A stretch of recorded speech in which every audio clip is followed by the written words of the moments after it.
Hi hello ನಮಸ್ಕಾರಗಳು ಎಲ್ಲ ಸ್ಪರ್ಧಾರ್ಥಿಗಳಿಗೆ N ಅಕಾಡೆಮಿಗೆ ಸ್ವಾಗತ. ಇಂದು ನಾವು ಸಂವಿಧಾನದ ಕೆಲವು ವಿಧಿಗಳ ಬಗ್ಗೆ ತಿಳಿದುಕೊಳ್ಳೋಣ. ಅಂದರೆ ಕೆಲವು ವಿಧಿಗಳು ಕೆಲವೊಂದು ರಾಜ್ಯಗಳಿಗೆ ಸಂಬಂಧಿಸಿರ್ತಾವೆ.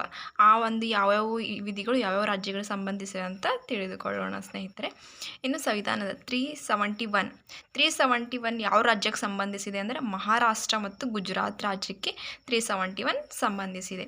ಇನ್ನು 371A ಇದು ಯಾವುದಕ್ಕೆ ರಾಜ್ಯಕ್ಕೆ ಸಂಬಂಧಿಸಿದೆ ಅಂದರೆ ನಾಗಾಲ್ಯಾಂಡ್ ರಾಜ್ಯಕ್ಕೆ ಈ 371A ಅನ್ನೋದು ಸಂಬಂಧಿಸಿದೆ. ಇನ್ನು 371B ವಿಧಿಯು ಅಸ್ಸಾಂ ರಾಜ್ಯಕ್ಕೆ ಸಂಬಂಧಿಸಿದೆ. ಇನ್ನು 371C ಮಣಿಪುರ ರಾಜ್ಯಕ್ಕೆ ಸಂಬಂಧಿಸಿದ್ದು.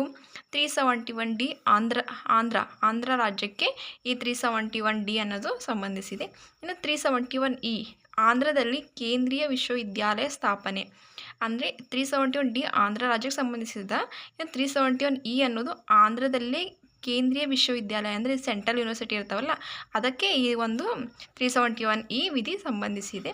ಇನ್ನು 371F ಸಿಕ್ಕಿಂ ರಾಜ್ಯಕ್ಕೆ ಸಂಬಂಧಿಸಿದೆ. ಇನ್ನು 371G ಮಿಜೋರಾಂ ರಾಜ್ಯಕ್ಕೆ ಸಂಬಂಧಿಸಿದೆ. ಇನ್ನು 371H ಅರುಣಾಚಲ ಪ್ರದೇಶಕ್ಕೆ ಸಂಬಂಧಿಸಿದ್ದು. 371I ಗೋವಾ ರಾಜ್ಯಕ್ಕೆ ಸಂಬಂಧಿಸಿದ್ದು.